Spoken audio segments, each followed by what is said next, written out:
Aujourd'hui, j'ai fait le tour de tous les combini à côté de chez moi pour trouver les meilleurs produits. Les best-sellers, les plus originaux ou bien tout simplement mes préférés. Aujourd'hui, on va tester 17 produits du combini au Japon. Et ça y est, je reviens de faire les courses dans les 3 combini. J'ai apporté 3 sacs. Et voici tous les produits qu'on va tester aujourd'hui. J'ai fait Lawson, Family Mart, 7-Eleven. J'ai choisi vraiment les produits qui avaient l'air le meilleur ou mes préférés. Et on va se faire une énorme dégustation de tous ces produits. Vous allez découvrir plein de trucs parce que les combini, c'est une mine d'or. Il y a tellement de produits, je pourrais en faire des dizaines de vidéos comme ça. Ça m'a pris une bonne heure d'aller dans les 3 combini autour de chez moi pour acheter tout ça. Et au total, j'en ai eu pour à peu près 5000 yens. Donc c'est pas excessif. Et je pense que je vais avoir de la nourriture pour le reste de la semaine. Bon, j'organise tout ça et on va pouvoir commencer. Et ça y est, voici tous les produits exposés sur la table. Vous pouvez voir qu'on va avoir du boulot à manger tout ça. J'ai qu'une hâte, c'est d'attaquer parce qu'il y a vraiment tous mes meilleurs produits sur la table ici. Je pense qu'on va se régaler. Bien sûr, je vais pas tout manger dans cette vidéo, je vais juste déguster chaque produit. Et puis comme ça, je garderai un peu de nourriture pour les prochains jours. Écoutez, sans plus attendre, on va commencer par le salé parce que j'ai fait 2 sortes de courses, on va dire. J'ai les produits salés et les produits sucrés. Ce qu'on va se faire, c'est qu'on va manger un repas normal et après on finira par le dessert. Dans cette vidéo, je vais tester chaque produit et ce qu'on va faire, c'est que je vais mettre une note sur 5 pour chacun des produits. Comme ça, vous verrez un petit peu mes préférés et si vous arrivez au Japon et que vous savez pas quoi tester, vous aurez cette vidéo à vous référer et puis vous m'en direz des nouvelles. Bon, sans plus attendre, on va commencer par le salé. Peut-être commencer par le numéro 1, le truc le plus réputé dans tous les combini, c'est peut-être le produit le plus apprécié, même des Japonais, c'est le Famichiki, le poulet frit dans le combini Family Mart. Ça se vend à la caisse tout simplement. Il suffit de demander au caissier juste avant de payer. Et pourquoi c'est aussi réputé? Parce qu'il est délicieux. Il est servi chaud bien entendu. C'est pas très cher, je vous mets le prix juste là. Et moi j'ai découvert un truc récemment, c'est qu'on peut acheter à côté un petit pain à burger comme ça et on se fait son propre burger Famichiki. Je vais commencer par ça pour vous montrer parce que c'est incroyable. Bien entendu, comme tout le temps, on a une ouverture facile. Il suffit de déchirer le paquet. Et voilà. À quoi ressemble le Famichiki? C'est un poulet frit tout simplement, mais vous pouvez voir il y a des petites graines de poivre à l'intérieur, c'est légèrement assaisonné et je sais pas comment vous expliquer autre que c'est le poulet parfait. Il est parfaitement juteux, goûtu, la friture est délicieuse et ça mélangé avec un petit pain à burger, incroyable. J'ai mon pain à burger et en fait la particularité c'est qu'il y a une petite sauce tartare à l'intérieur. J'adore ça, moi la sauce tartare et au Japon il y en a souvent.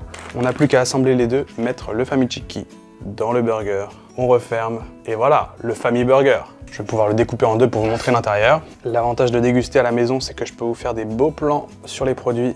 Et voici mon Family Burger. Ça peut paraître extrêmement simple, tout con, et ça l'est, mais c'est la simplicité maîtrisée à la perfection. Mesdames et messieurs, pour cette journée, je lance un Itadakimasu général. Le poulet est vraiment fondant, juteux, pas du tout sec. Le pain moelleux, c'est vraiment une petite brioche. La sauce tartare qui vient ajouter un tout petit peu de goût. Et la chapelure du poulet qui est réputée pour être un des meilleurs poulets frits de tous les combini. Alors, je vous ai dit, ils en vendent à Family Mart, mais en fait, ils en vendent dans tous les combini à la caisse. Et le numéro 1, c'est le Famichiki, celui de Family Mart. Je vous ai dit que j'allais mettre des notes pour chaque produit, mais je me rends compte que ça va peut-être être difficile parce que je les aime tous. Celui-là, sans hésiter, c'est un 5 sur 5. J'ai très envie de le finir, mais je me garde pour la suite parce que j'ai beaucoup à manger. Je vous ai pas dit comment est-ce que j'ai préparé cette vidéo. J'ai fait des recherches, et oui, je suis allé sur des sites en japonais pour voir les classements des produits les plus vendus, les produits les préférés des japonais, et j'ai fait un petit mix avec mes produits préférés à moi aussi. Donc il y a des trucs que j'ai encore jamais testés, et que je vais tester pour la première fois avec vous dans cette vidéo. Ça devrait être intéressant. Bon, comme c'est le matin pour moi, et oui, je tourne cette vidéo à 9 h, j'ai pris des œufs, et pas n'importe lesquels, les œufs du 7-Eleven. Pourquoi? Parce qu'ils en font 2 différents, et j'avais envie de vous montrer la différence. Déjà, c'est des œufs cuits, on peut acheter des œufs cuits comme ça dans les 7-Eleven et ce sont des œufs mi-cuits, donc des œufs mollets, mais ils en ont 2 différents et comme vous pouvez voir sur la boîte, il y en a un qui est plus cuit que l'autre. Je vais les décortiquer et je vous montre ça. C'est décortiqué, alors d'abord de l'extérieur, aucune différence. Et le deuxième... Ah! Comment dire? Alors, je vous promets que d'habitude, il y a une différence, mais là, j'ai pas eu de chance, ils sont tous les deux exactement pareils, peut-être légèrement. Alors, celui-ci est censé être plus cuit que celui-là, et donc en fait, la raison pour laquelle moi je vais tout le temps au 7-Eleven pour acheter les œufs, c'est parce qu'il n'y a que 7-Eleven qui font l'œuf cuit parfaitement comme j'aime, juste 6 ou 7 minutes, c'est vraiment juste assez pour cuire l'œuf, mais avoir toujours un petit peu de jaune fondant à l'intérieur. Là, les deux ont l'air d'être en fait cuits relativement de la même façon. Ça c'en est un, ça c'est l'autre. En plus d'être cuits parfaitement, ils sont légèrement salés. Enfin franchement, pour le petit déjeuner, il n'y a même pas besoin de se cuire un œuf. On passe au combini, on achète ça et on déguste. Les œufs au Japon sont en général de très bonne qualité. Et là, c'est le cas. Ils sont très bons. Franchement, un petit œuf comme ça le matin et c'est parti. Je goûte le deuxième qui est censé être un peu meilleur. Très honnêtement, c'est la première fois que je goûte les deux comme ça. C'est exactement les mêmes. Je crois que je me suis fait arnaquer depuis le début parce que celui-là est plus cher. À chaque fois que j'achetais celui-là, en vidéo, je découvre que je me fais arnaquer. C'est génial. Mais ils sont quand même très très bons. Quoi qu'on en dise, ils sont très bons. Et pour moi, c'est un de mes produits préférés dans les combini. L'œuf, c'est un bon 4,5 sur 5. Ça manque un peu d'une petite mayo par-dessus. Ça, c'est ce qu'on appelle le Nikuman. Je vous en ai montré pas mal dans les dernières vidéos. C'est le fameux chausson chinois avec de la farce à l'intérieur. Et je vous avais dit qu'ils en vendaient dans les combini. J'ai jamais essayé, donc ça va être l'occasion. Là, j'ai acheté ça au Family Mart. Je vais vous montrer pour ceux qui n'ont pas vu et qui connaissent pas les Nikuman. Ça ressemble à ça. C'est donc un petit chausson garni d'une farce au porc à l'intérieur avec quelques petits légumes. Là, vous pouvez voir, je l'ai coupé en deux. Voilà à quoi ça ressemble. C'est cuit à la vapeur, donc le chausson est extrêmement moelleux et la farce à l'intérieur qui est bien assaisonnée. En général, ça peut être très bon comme ça peut être très moyen. Ça dépend vraiment et celui du combini, on va voir ce que ça donne. C'est pas le meilleur que j'ai mangé au Japon, il est un petit peu trop gras à mon goût. L'équilibre entre les morceaux de viande et les morceaux de gras, un petit peu déséquilibré, mais en vrai, ça fait l'affaire, c'est quand même bon. Si vous avez jamais goûté les Nikuman, cette spécialité chinoise, ça vaut le coup d'essayer dans les combini. Je vais lui donner seulement un 3 sur 5. Et maintenant, on commence à entrer dans les produits que j'ai pas testés avec ça. On me bassine depuis des mois et des mois pour essayer ça et j'ai jamais eu envie de tester parce que tout simplement, regardez, un sandwich au yakisoba. Les yakisoba, c'est une spécialité japonaise de nouilles passées sur la poêle avec de l'huile et de la sauce un petit peu teriyaki sucrée et tout ça mis dans un chausson, un espèce de bun, enfin ça a l'air d'être une brioche. Il paraît que c'est bon mais j'ai jamais pu me résoudre à tester parce que c'est un sandwich avec des pâtes à l'intérieur quoi. Voilà, on trouve ça que au Japon mais il paraît que c'est réputé donc je me dois de tester ça dans cette vidéo. Ah j'avais pas vu mais il y a une espèce de beurre aussi à l'intérieur et du gingembre par-dessus. Enfin, pour moi ça c'est illégal. On trouve ça que au Japon. Si ça se trouve c'est bon, j'ai peut-être été médisant, on va goûter. Ils sont trop forts. Je sais pas comment c'est possible, mais c'est bon. Je vous jure que c'est bon. C'est pas du beurre, en fait, c'est une petite mayonnaise. Et c'est bizarre, mais les nouilles, vous voyez, comme ça apporte une texture complètement originale dont j'ai pas l'habitude. Et bien sûr, c'est gras, c'est que des glucides. Il n'y a pas de protéines là-dedans, des glucides et du gras. Mais bizarrement, ça marche. Putain, mais c'est fou quand même. Je pensais que ça allait être dégoûtant, et en vrai c'est bon. Je comprends pourquoi il y a une petite couronne sur le packaging. Ninki, ça veut dire que c'est un des plus réputés. Bizarrement, c'est validé. Je pensais que j'allais mettre un 2 sur 5, mais pas du tout. C'est un bon 4 sur 5, et je vous conseille de tester. Si vous n'avez pas peur des sandwichs aux nouilles, franchement, à tester. Non mais c'est fou quand même que ça existe. On enchaîne avec les Karaage-kun. C'est parmi les produits frits qu'on voit dans les combini. C'est aussi un des plus réputés, mais celui-là, il vient de Lawson. Qu'est-ce que c'est le karaage? C'est le poulet frit japonais, avec la petite friture japonaise légère et normalement bien maîtrisée. Le plus réputé, c'est celui du Lawson. J'ai jamais testé encore, donc voyons ce que ça donne. Déjà, la boîte, elle est quand même mignonne. Oh, vu comme ça, on dirait des petites pommes dauphines. Alors déjà, à première vue, ça a l'air très très bon. On dirait une nuggets McDo, mais vraiment bien dorée. J'ai pas encore testé, mais ça ne peut être que bon. On va la couper en deux quand même pour voir un petit peu ce qu'il y a à l'intérieur. Alors bon point positif, vous pouvez voir qu'il n'y a que de la viande à l'intérieur, c'est vraiment bien garni. Par contre, c'est du poulet recomposé comme on trouve dans toutes les nuggets. Moi j'aime bien déjà la quantité de viande. J'aime bien quand il y a beaucoup plus de viande que de friture. Bon appétit. Bah oui, c'est trop bon, bah bien sûr. Wow, maintenant je comprends la hype qu'il y a avec les Karaage-kun, c'est excellent. Japan Chicken, donc je vous disais, voilà, le poulet japonais. Et en fait, ce qui est ouf, c'est qu'on a acheté ça à la supérette du coin. Nous, en France, dans les supérettes, on a que les produits vraiment bas de gamme, un petit peu sous-marque, etc. Là, on a des bons produits qui sont faits au Japon, qui sont même, pour certains, faits main. Tu vois, je vais vous montrer des sandwichs, des choses comme ça après. Et c'est bon, c'est juste bon, quoi. Franchement, c'est un bon 4,5 sur 5. Je vous ai dit, ça va être compliqué de mettre des mauvaises notes dans cette vidéo. On reste dans notre lancée et on a fait les produits frits de Lawson, Family Mart et maintenant je vous emmène à 7-Eleven pour tester une croquette. Je vous ai déjà montré cette spécialité japonaise. Qu'est-ce que c'est qu'une croquette? C'est une espèce de purée de pommes de terre frite avec un léger goût de bœuf. Et celle de 7-Eleven est particulière parce qu'ils utilisent de la farine et des pommes de terre de Hokkaido, l'île tout au nord du Japon. En tout cas, c'est ce que j'ai entendu dire, c'est la croquette de Hokkaido, donc il paraît que c'est la meilleure. Comme d'habitude, ouverture facile, et voilà à quoi ça ressemble. Alors voilà, je sais pas si vous pouvez bien voir, mais c'est une espèce de purée qui est à l'intérieur, et on voit que c'est quand même pas complètement mélangé, il y a des petits morceaux de pommes de terre à l'intérieur. Et surtout, ce qui est délicieux, c'est la friture. Je le répéterai jamais assez, mais la friture japonaise, ça n'a rien à voir avec ce qu'on connaît en France. Ça a plus de goût, ça a plus de texture, c'est fait d'une façon complètement différente, et pour les croquettes, ça marche très très bien. Ce que je vous ai pas dit, c'est que c'est un goût légèrement sucré. Ils doivent ajouter une petite sauce sucrée à l'intérieur, je ne sais pas. Et d'ailleurs, Ça se mange accompagné de cette sauce qui est une sauce sucrée.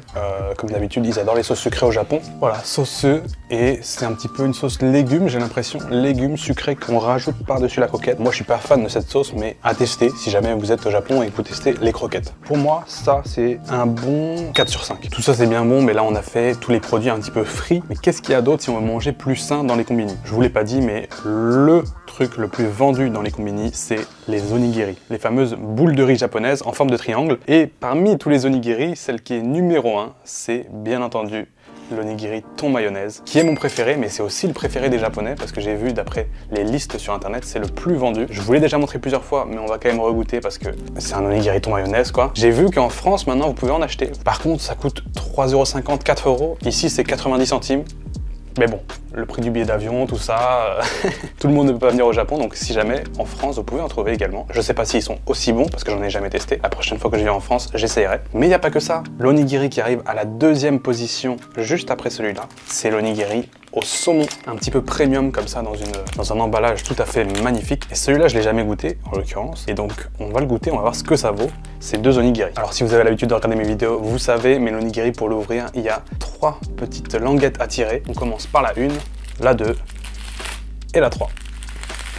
Et la raison pour laquelle il y a un emballage aussi compliqué, c'est parce qu'en fait, quand il est emballé, l'algue ne touche pas le riz, ce qui fait qu'elle reste croustillante, et quand on l'ouvre, l'algue se met au contact du riz, et on peut déguster comme ça. L'algue encore croquante, c'est vraiment délicieux. Regardez-moi ça. Si ça vous donne pas envie, je sais pas ce que je peux vous dire. C'est mon onigiri préféré, et c'est peut-être mon produit préféré dans les combini. Bon appétit. L'algue est encore craquante, l'équilibre entre le riz, le salé, le thon qui vient en fin de bouche, c'est vraiment trop bon. Et peu importe combien de fois je viens au Japon, depuis 2016, ça a toujours été mon produit préféré, que je recommande à tout le monde. Vous connaissez peut-être déjà, mais onigiri thon mayonnaise, c'est un 5 sur 5. Par contre, celui qui est un petit peu moins connu, c'est l'onigiri au saumon, saumon doré, comme vous pouvez voir. Bon, c'est quand même le 2e plus connu, mais celui-là est un petit peu différent parce que l'algue n'est pas séparée du riz. On va voir à quoi ça ressemble à l'intérieur, c'est la première fois que je prends celui-là. Ouverture facile. Ah d'accord, donc là tout de suite ça ressemble beaucoup plus à un onigiri fait maison. C'est vraiment ça les onigiri fait maison, avec l'algue qui est du coup déjà en contact avec le riz. Et c'est ce qu'on peut retrouver dans les bento japonais. Et au milieu, il y a tout simplement du saumon cuit au four. Voyons voir l'intérieur. Oh, ok. Oh. Ah oui, c'est carrément un petit pavé de saumon. C'est pour ça qu'il doit être un petit peu premium cet onigiri. Vous voyez, on a à l'intérieur le petit pavé de saumon. Ça a l'air très bon. Tout simple, du riz, du saumon, de l'algue. Voyons voir. C'est bon, on a le goût du saumon, en plus ça apporte le salé. Par contre il y a beaucoup plus de riz dans celui-là, je pense que il est plus balèze. L'équilibre est un peu moins bon, le fait que l'algue soit mouillée, du coup humide, on la sent beaucoup moins, même au niveau du goût, de la texture. Pour moi c'est quand même moins bon, même si j'avoue que le saumon reste de très bonne qualité et il est bon. Ça c'est un 3,5 sur 5. On continue avec les sandwichs, il y a tout un rayon aussi dans les combini de sandwich. Et là, je vous ai pris peut-être les 2 plus populaires. Celui-là, c'est ce qu'ils appellent Mix Sando. Sandwich, c'est Sando en japonais. Et pourquoi mix? Parce qu'il y en a 3 différents. Un au thon, un tout simplement jambon, fromage, salade, un peu comme on aurait en France. Et à gauche, on a le Tamago Sando qu'on retrouve ici. Et ça, par contre, c'est délicieux, je vais vous montrer. C'est un sandwich avec une salade d'œufs, donc œuf mayo. Ils appellent ça Tamago Sando. Et pour moi, c'est les meilleurs sandwichs japonais. Ici, on a le sandwich au tonkatsu, donc à la côtelette de porc pané. C'est aussi un des plus populaires. Celui-là, je vais passer dessus très vite parce que je le connais et puis il n'a pas l'air si différent de ce qu'on trouve en France, des sandwichs triangles. Je dirais quand même que c'est bien meilleur que les sandwichs triangles qu'on a chez nous. Déjà, vous pouvez voir qu'il y a le petit détail, mais il n'y a pas la croûte. Et la garniture est très bonne. Franchement, moi, quand j'en ai marre de manger du riz, c'est ce sandwich que je prends dans les combini. Un petit sandwich, il y a de la salade, de l'œuf, du thon, c'est équilibré, c'est bon. Et c'est aussi le plus populaire, enfin le sandwich le plus vendu dans les combini. Je vais me le garder pour demain, de côté. Mais ça par contre, j'ai jamais essayé. Vous pouvez voir, ça vient dans une petite boîte comme ça et c'est à Lawson que j'ai acheté ça. Donc il est vraiment balèze et c'est un assortiment des 2 sandwichs dont je vous parlais, Tamago Sando et Tonkatsu Sando. Je vais l'ouvrir et on va voir de plus près. Et pour commencer, je vais croquer dans mon préféré, le Tamago Sando. S'il y a un sandwich qu'il faut essayer au Japon, c'est ça. C'est vraiment une salade œuf mayonnaise japonaise comme on en trouve un peu partout. Et ça se marie très bien avec le pain de mie. Bon appétit. C'est très gourmand. Bien sûr, il faut aimer l'œuf. On sent bien la mayonnaise, l'œuf, et vous pouvez voir, il y a des petits morceaux de blanc d'œuf aussi à l'intérieur. C'est assaisonné juste comme il faut. Franchement, pour moi, c'est un des meilleurs sandwichs au Japon. Celui-là, il prend un bon 4,5 sur 5. En deuxième, dans la boîte, on a le tonkatsu sando. Ça, c'est pareil, c'est très réputé, mais moi, j'ai un petit peu du mal. Je sais pas pourquoi, je trouve que ça va pas vraiment avec le pain, de manger une côtelette de porc pané. Et vous pouvez voir à l'intérieur, il y a du chou. Ça se mange aussi avec cette petite sauce sucrée qui est également dans le sandwich. Ah ouais, quand même, j'avais pas goûté celui-là et il est incroyable. Regardez l'épaisseur de la côte de porc. C'est vraiment 2 bons centimètres. C'est très généreux, c'est bon. Le porc est cuit parfaitement, la petite friture par-dessus. Bon, ça fait beaucoup de friture. Hein. C'est vrai que dans les combini, on retrouve quand même pas mal de plats un peu frits. La sauce, pareil, qui ajoute un petit peu ce côté sucré au sandwich. Et le chou, un peu de fraîcheur. C'est meilleur que ce que je pensais. Je vais lui mettre également un 4,5 sur 5. Il y a un truc dont je vous ai encore pas du tout parlé dans les combini, c'est les plateaux repas, les bento. C'est aussi un des grands rayons dans les combini, forcément. Ces plateaux repas qu'on retrouve, il y en a des dizaines, des vingtaines même de différents.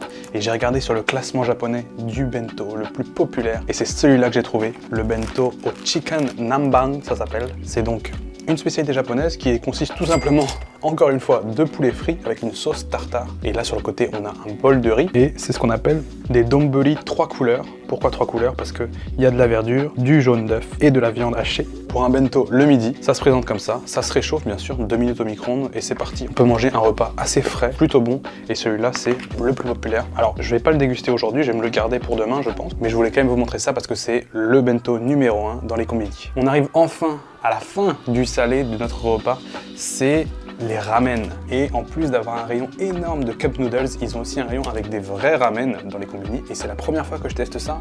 Et oui, malgré le fait que j'ai mangé des dizaines et des dizaines de ramen au Japon, j'ai encore jamais goûté les ramen du combini. Et il paraît que c'est pas mauvais. Donc écoutez, ça se présente comme ça. Je sais pas exactement comment on fait. Il doit y avoir une soupe, ça doit se mettre un petit peu au micro-ondes. Donc écoutez, je vais réchauffer ça et on va goûter les ramen du combini. Et ça y est, je suis de retour après 5 minutes. En fait, il suffisait de le mettre au micro-ondes pendant 5 minutes. Voilà à quoi ça ressemble. Et alors, qu'est-ce que c'est comme ramen? Je pense que c'est des ramen tonkotsu. Il y a marqué sur la fiche Thick Soup Ramen, donc ça veut dire des ramen épaisses. Ah oui, d'accord. C'est même pas de la soupe, là. C'est une espèce de compote. Oh, ça a l'air très gras. Là, on a la petite tranche de bacon, les nouilles, qui ont l'air plutôt moyennes, hein, franchement. Après, il y a quelques petites verdures. Je sais pas. Franchement, je sais pas ce que ça va donner. Vous savez qu'en plus, moi, je suis très critique sur les ramen. J'aime beaucoup ce plat. Donc, à voir ce que ça donne. L'odeur a l'air un petit peu forte. Un peu forte en porc. Mais par contre, ce qui manque dans ces ramen, c'est forcément un œuf. Heureusement, j'avais gardé les œufs de tout à l'heure qu'on va pouvoir mettre dans le bol pour compléter nos ramen. Et voilà, là on a notre bol de ramen, 100% du combini, mais un petit peu customisé avec l'œuf. Écoutez, je vais commencer par goûter le bouillon, comme d'habitude, pour voir ce que c'est. C'est vraiment bizarre, hein, ça a l'air très épais. Normalement, les ramen c'est plus comme une soupe, comme un bouillon. Là, on dirait plus presque de la crème, tellement c'est épais. Bon appétit. Ok, c'est pas du tout à la hauteur des ramen qu'on trouve dans les restaurants. Je vais goûter les nouilles avant d'en dire trop. C'est bien meilleur que les cup noodles. Je goûte la viande et après, je vous donne mon avis.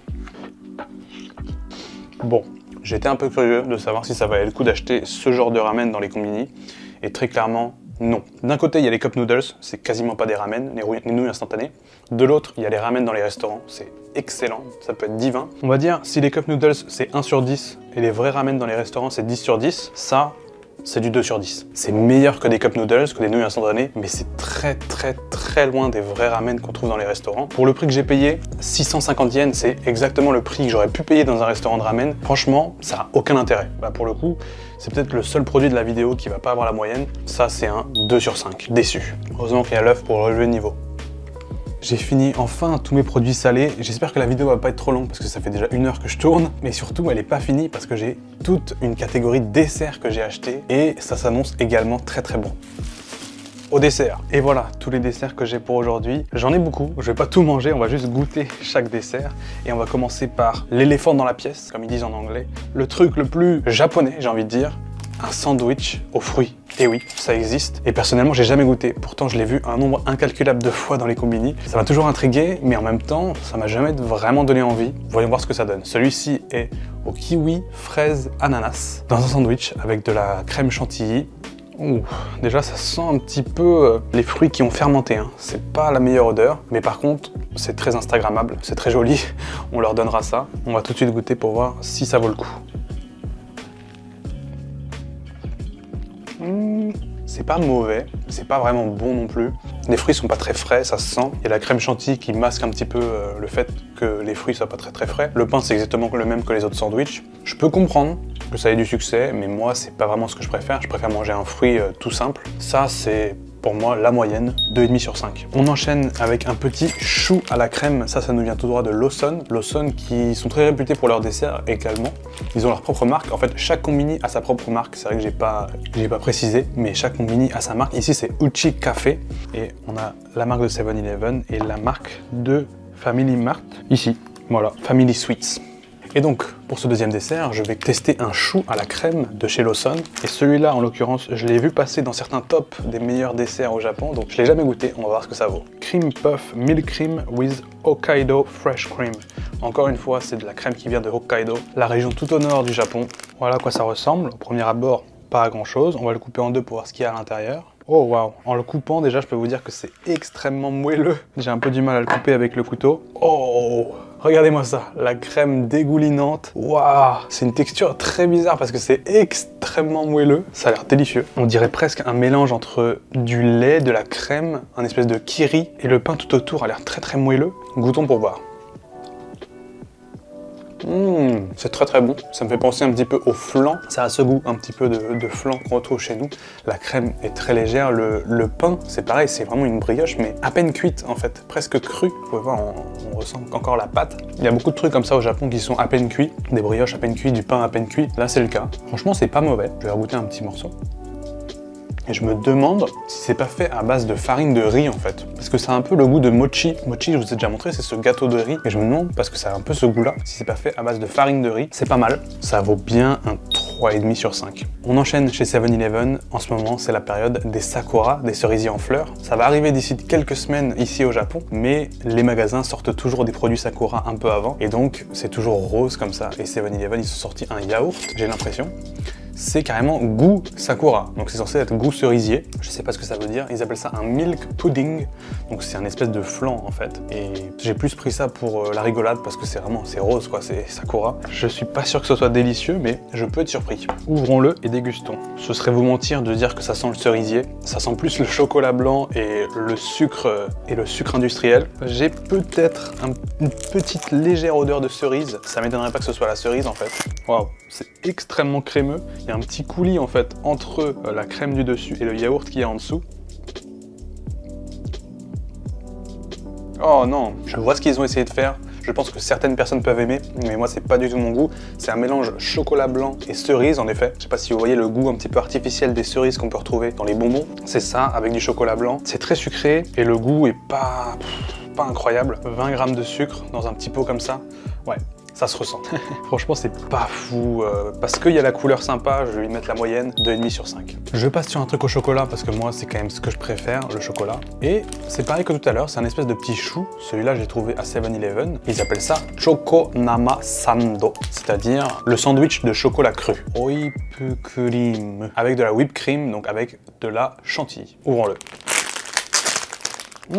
Ça a l'air d'être en fait un glaçage au chocolat et je pense que l'intérieur doit être un petit chou en fait. Un chou à la crème glacé au chocolat, tout simplement. La raison pour laquelle il y a beaucoup de desserts dans les combini, c'est que les Japonais adorent les desserts. Tout ce qui est pâtisserie, gâteau, un petit peu chocolat, chantilly, crêpes, tout ça, on en trouve partout au Japon. Même beaucoup de boulangeries, soi-disant françaises, qui font tout ce genre de pâtisserie. J'ai encore jamais essayé et je pense que je me garde ça pour une vidéo parce que tester les pâtisseries soi-disant française au Japon. Si ça vous intéresse, dites-le moi dans les commentaires.